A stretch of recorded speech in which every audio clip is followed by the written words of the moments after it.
வணக்கம். வோல்க்ஸ்வேகன் இந்த பேரை கேட்டதும் உங்களுக்கு என்ன ஞாபகம் வருது? ஒருவேளை அவங்களோட பிரமாதமான கார்களா இருக்கலாம். ஆனா சமீப காலமா இந்த பேர் ஒரு மிகப்பெரிய கார்ப்பரேட் மோசடியோட அடையாளமா மாறிடுச்சு. அதுதான் டீசல் கேட் ஊழல். இன்னைக்கு நாம அத பத்தி தான் ஆழமா பார்க்க போறோம். இது வெறும் ஒரு கம்பெனி பண்ண தப்பு இல்லங்க. இது நம்பிக்கை, ஏமாற்றம், அப்புறம் டெக்னாலஜியோட இருண்ட பக்கத்தை பத்தின ஒரு கதை. எப்படி எப்படிங்க உலகத்திலே ரொம்ப நம்பகமான கார் பிராண்டுன்னு பேர் எடுத்த ஒரு கம்பெனி கோடிக்கணக்கான மக்களையும் அரசாங்கத்தையும் இப்படி அப்பட்டமா ஏமாத்த முடிஞ்சுது? இந்த ஒரு கேள்விதான் இந்த முழு விஷயத்தோட ஆணிவேரே. வாங்க இந்த மெகா மோசடி எப்படி அரங்கேறிச்சுன்னு ஸ்டெப் பை ஸ்டெப்பா பார்க்கலாம். சரி, முதல்ல ஃபோக்ஸ்வேகன் எப்படி இவ்ளோ பெரிய நம்பிக்கையை சம்பாதிச்சாங்கன்னு பார்க்கணும். ஏன்னா அந்த நம்பிக்கை தான் இந்த ஏமாற்றத்தை இன்னும் பெருசாக்குச்சு. அவங்க கொடுத்த வாக்குறுதி என்ன, ஆனா அதுக்கு பின்னால மறைஞ்சிருந்த அதிர்ச்சியான உண்மை என்ன, அத பத்தி தான் இப்ப பார்க்க போறோம். அவங்களோட வாக்குறுதி ரொம்ப சிம்பிள். கிளீன் டீசல், அதாவது சக்தி குறையாத, மைலேஜ் அள்ளி கொடுக்கற, அதே சமயம் சுற்றுச்சூழலுக்கும் எந்த பாதிப்பும் இல்லாத கார்கள்னு சொன்னாங்க. அடடா, கேட்கறதுக்கு எவ்வளவு நல்லா இருக்கு இல்லையா? இதை தான் அவங்க திரும்ப திரும்ப மார்க்கெட் பண்ணாங்க. ஜெர்மன் இன்ஜினியரிங் மேல இருந்த நம்பிக்கையில மக்களும் இதை அப்படியே நம்பினாங்க. ஆனா நிஜம் என்ன தெரியுமா? அவங்க சொன்னதுக்கும் நடந்ததுக்கும் சம்பந்தமே இல்ல. உண்மையிலேயே இந்த கார்கள் அனுமதிக்கப்பட்ட அளவு விட 1 இல்ல 2 இல்ல, சுமார் 40 மடங்கு அதிகமான நச்சுப்புகைய காத்துல கக்கிக்கிட்டு இருந்துச்சு. யோசிச்சு பாருங்க, 40 மடங்கு. இது தெரியாம நடந்த தப்பு இல்ல. இது பக்காவா பிளான் பண்ணி செஞ்ச ஒரு மிகப்பெரிய மோசடி. சரி, ஒரு நிமிஷம் யோசிங்க. எப்படி ஒரு காரால டெஸ்ட்ல ஒரு மாதிரியும் ரோட்ல ஓடும்போது இன்னொரு மாதிரியும் புகை விட முடியும்? இது எப்படி சாத்தியம்? இங்குதாங்க கதையில ஒரு முக்கியமான ட்விஸ்ட் வருது. இந்த மொத்த மோசடிக்கும் காரணமாயிருந்தது ஒரு ரகசிய சாஃப்ட்வேர். அதுக்கு பேரு டிஃபீட் டிவைஸ். இது வேற ஒன்னும் இல்ல, காருக்குள்ள ஒளிச்சு வைக்கப்பட்ட ஒரு சின்ன சாஃப்ட்வேர் கோட் தான். அதோட வேலை என்னன்னா, காரு எப்போ எமிஷன் டெஸ்ட்ல இருக்குன்னு கண்டுபிடிச்சு அந்த நேரம் மட்டும் நல்ல புள்ள மாதிரி நடந்துக்கிறது. டெஸ்ட் முடிஞ்சதும் அதோட சுயரூபத்தை காட்டிடும். சிம்பிளா சொல்லணும்னா, இந்த காருக்கு 2 முகம் இருந்துச்சு. ஒன்னு டெஸ்ட்டுக்காக, இன்னொன்னு நிஜ உலகத்துக்காக. டெஸ்ட் நடக்கும்போது இந்த டிஃபீட் டிவைஸ் என்ன பண்ணும்னா, எமிஷன் கண்ட்ரோல் சிஸ்டம் எல்லாத்தையும் ஆன் பண்ணிடும். அப்ப புகை ரொம்ப கம்மியா வரும், கார் டெஸ்ட்ல பாஸ் ஆயிடும். ஆனா அதே காரை நீங்க ரோட்ல ஓட்ட ஆரம்பிச்சோன்னே அந்த சாஃப்ட்வேர் எல்லா கண்ட்ரோலையும் ஆஃப் பண்ணிடும். இதனால வண்டிக்கு பெர்ஃபார்மன்ஸ் சூப்பரா இருக்கும், ஆனா காத்துல கலக்கிற நச்சு புகை பல மடங்கு அதிகமாயிடும். இதுதான் அந்த டெக்னிக். சரி, இவ்ளோ தந்திரமா செஞ்ச ஒரு மோசடிய யார் கண்டுபிடிச்சா? ஏதாவது பெரிய அரசாங்க ஏஜென்சியா? இல்ல.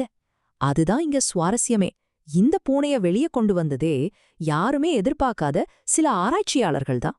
வெஸ்ட் வர்ஜீனியா யூனிவர்சிட்டியை சேர்ந்த சில ஆராய்ச்சியாளர்களும் international council on clean transportation, அதாவது ICCTங்கிற ஒரு சின்ன குழுவு தான் அவங்க சும்மா ஒரு ஆய்வுக்காக தான் வோக்ஸ்வேகன் கார்களை நிஜமான ரோட்ல டெஸ்ட் பண்ண ஆரம்பிச்சாங்க. ஆனா அவங்க கண்டுபிடிச்ச விஷயம் ஒட்டுமொத்த ஆட்டோமொபைல் உலகத்தையே புரட்டி போட போகுதுன்னு அப்போ அவங்களுக்கு தெரியாது. கதை 2014ல தொடங்குது. இந்த ரிசர்ச்சர்ஸ் VW கார்கள் எடுத்துக்கிட்டு நேரா ஹைவேக்கு போறாங்க. அங்க நிஜமான கண்டிஷன்ல டெஸ்ட் பண்ணும்போது தான் அவங்களுக்கு ஒரு பெரிய ஷாக். லேப்ல காட்டின ரிசல்ட்டுக்கும் ரோட்ல வர ரிசல்ட்டுக்கும் மலையளவு வித்தியாசம். இத பத்தி அவங்க ஃபோக்ஸ்வாகன் கிட்ட கேட்டப்போ பல மாசமா அவங்க மழுப்பலான பதிலையே சொல்லிட்டு இருந்தாங்க. ஆனா ஆதாரங்கள் அடிக்கிட்டே போனதால கடைசியில 2015ல ஃபோக்ஸ்வாகன் உண்மையை ஒத்துக்கிட்டே ஆக வேண்டிய கட்டாயத்துக்கு தள்ளப்பட்டாங்க. ஆமாம், நாங்க டிஃபீட் டிவைஸ் பயன்படுத்தணும்னு ஒப்புக்கிட்டாங்க. யோசிச்சு பாருங்க, அந்த ஆராய்ச்சியாளர்களுக்கு எப்படி இருந்திருக்கும். அவங்க கையில இருந்த டேட்டா அப்பட்டமா சொல்லுச்சு, லேப் ரிசல்ட்டும் ரோட் ரிசல்ட்டும் சுத்தமா மேட்ச் ஆகவே இல்ல, ஏதோ தப்பு நடக்குதுன்னு. அந்த ஒரு பாயிண்ட்ல தான் அவங்களுக்கு புரிஞ்சுது, இது ஏதோ டெக்னிக்கல் கோளாறு இல்ல, இது திட்டமிட்டே செய்யப்பட்ட ஒரு மெகா மோசடின்னு. உண்மை வெளிய வந்ததும் ஃபால்க்ஸ்வாகன் சாம்ராஜ்யம் சரியா ஆரம்பிச்சது. அவங்க சந்திச்ச விளைவுகள் சும்மா இல்ல, ரொம்பவே கடுமையா இருந்துச்சு. இது வெறும் பண நஷ்டத்தோட நிக்கல. முதல்ல பணத்தை பத்தி பாப்போம். அபராதம், வண்டிகளை திரும்ப வாங்குறது, நஷ்ட ஈடுன்னு சொல்லி வோக்ஸ்வேகனுக்கான மொத்த செலவு எவ்வளோ தெரியுமா? சுமார் $35 பில்லியன்.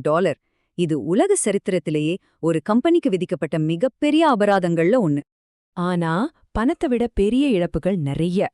உலக அளவுல சுமார் 1,10,00,000 கார்கள் இந்த மோசடியால பாதிக்கப்பட்டிருந்துச்சு. கம்பெனியோட CEO மார்ட்டின் விண்டகான் தன்னோட பதவியை ராஜினாமா பண்ண வேண்டியதா போச்சு.